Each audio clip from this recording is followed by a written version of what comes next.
Students, आज हम लोग हिस्ट्री के फर्स्ट पार्ट बुक के last chapter means fourth chapter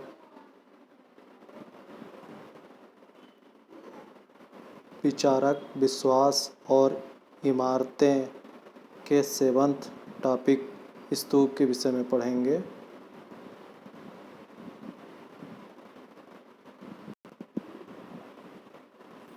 स्तूप किसको कहते हैं?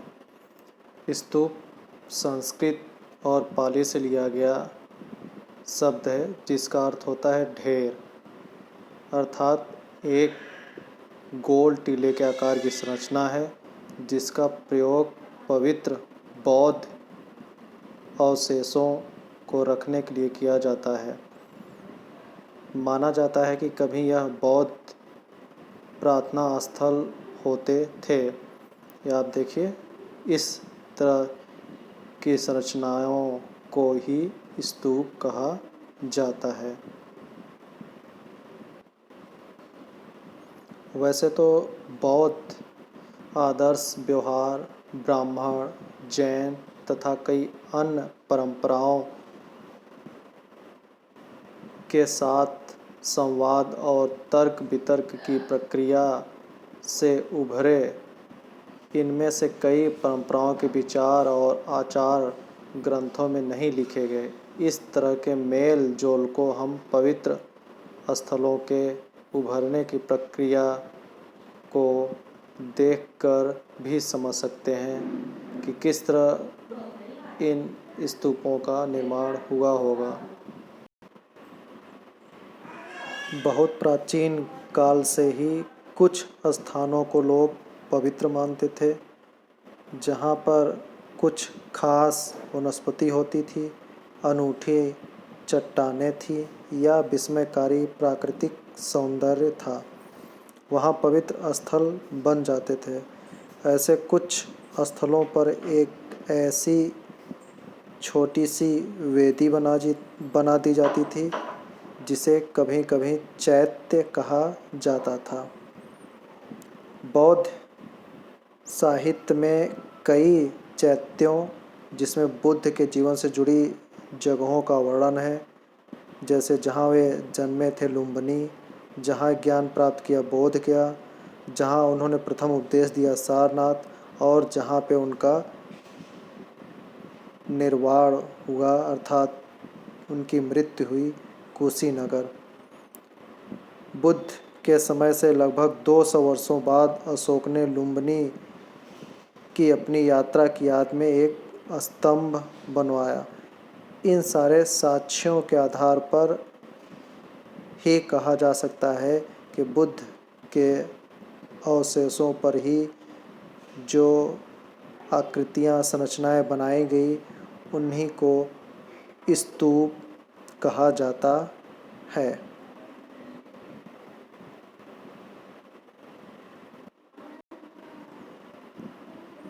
भारत के मानचित्र में देखिए, आपको कुछ प्रमुख बौद्ध स्तूप लोकेट किए गए हैं। जैसे उनके जन्म स्थान पर यहाँ रुमिनदेई,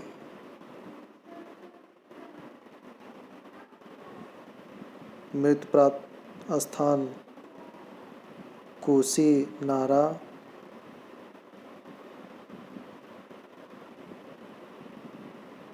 प्रथम उपदेश देने वाले सारनाथ। तो इस तरह बौद्ध धर्म से जुड़े हुए ढेर सारे स्तूपों का निर्माण हुआ। स्तूप क्यों बनाए जाते थे? ऐसे कई अन्य जगह थे जिन्हें पवित्र माना जाता था। बुद्ध से जुड़े अवशेष, जैसे उनकी अस्थियां या उनके द्वारा प्रयुक्त सामान गाड़ दिए जाते थे। इन टीलों को स्तूप कहते थे। स्तूप बनाने की परंपरा बुद्ध से पहले की रही होगी, लेकिन अब वह बौद्ध धर्म से जुड़ गई। अशोकावदान नामक बौद्ध ग्रंथ के अनुसार अशोक ने बुद्ध के अवशेषों के हिस्सों को बांटकर कई शहरों में स्तूप बनाने का आदेश दिया। इनमें कुछ प्रमुख स्तूप आज भी हैं, जैसे भरहुत, सांची और सारनाथ। स्तूप कैसे बनाए गए? स्तूपों की वेदिकाओं और स्तंभों पर मिले अभिलेखों से इन्हें बनाने और सजाने के लिए दिए गए दान का पता चलता है। कुछ दान राजाओं के द्वारा दिए गए थे, जैसे सातवाहन वंश के राजा, तो कुछ दान शिल्पकारों और व्यापारियों की श्रेणियों द्वारा दिए गए। जैसे सांची के तोरण द्वार का हिस्सा हाथी दांत का काम करने वाले शिल्पकारों के दान से बनाया गया था। सैकड़ों महिलाओं और पुरुषों ने दान के अभिलेखों में अपना नाम बताया है। कभी कभी वे अपने गांव या शहर का नाम बताते हैं और कभी कभी अपना पेशा और रिश्तेदारों के नाम भी बताते हैं। इन इमारतों को बनाने में भिक्षुओं और भिक्षुणियों ने भी दान दिया। तो जैसे आज कल भी हम लोग देते हैं, किसी भी संस्था, मंदिर या अन्य धार्मिक स्थलों पर कई जगह ऐसे शिलापट हमें दिखाई देते हैं जिस पर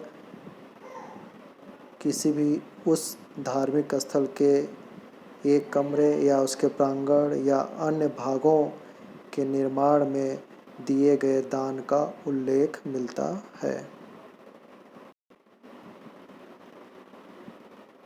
स्तूप की संरचना। स्तूप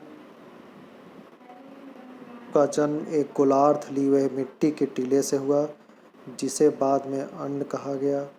धीरे धीरे इसकी संरचना ज़्यादा जटिल हो गई, जिसमें कई चौकोर और गोल आकार का संतुलन बनाया गया। अंड के ऊपर एक हर्मिका होती थी। यह छज्जे जैसा ढांचा देवताओं के घर का प्रतीक था। हर्मिका से एक मस्तूल निकलता था, जिसे यष्टि कहते हैं, जिस पर अक्सर एक छतरी लगी होती थी।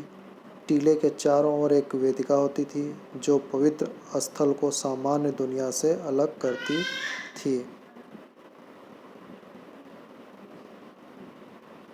यहाँ देखिए, स्तूप में प्रवेश करने के लिए तोरण द्वार होते थे, मीन्स गेट। फिर इस गोल गुंबद के बीच में ही उस बौद्ध धर्म या महात्मा बुद्ध के अवशेषों पर ये स्तूप रूपी टीला बनाया जाता था। इसके चारों ओर प्रदक्षिणा पथ बनाया जाता था। प्रदक्षिणा पथ और स्तूप में रखी पवित्र सामग्री के बीच मेधि का निर्माण होता था। इस टीले के ऊपरी भाग को हर्मिका और एक स्तूप जैसा जो आकार होता था उसको अंड। हर्मिका के ऊपर जो संरचना बनती थी उसको यष्टि, और इस यष्टि के ऊपर जो पताका रूपी फहराया जाता था उसको छत्र कहा गया।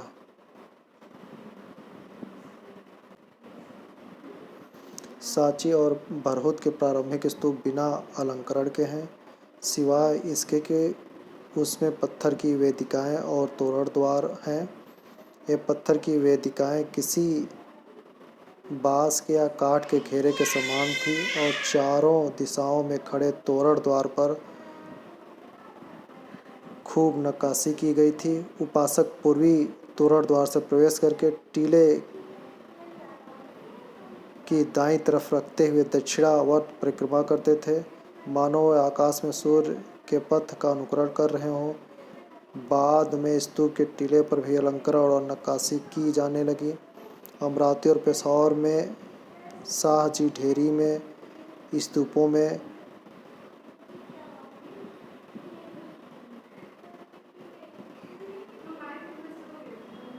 मूर्तियों का उत्कीर्णन करने की कला का उदाहरण मिलता है।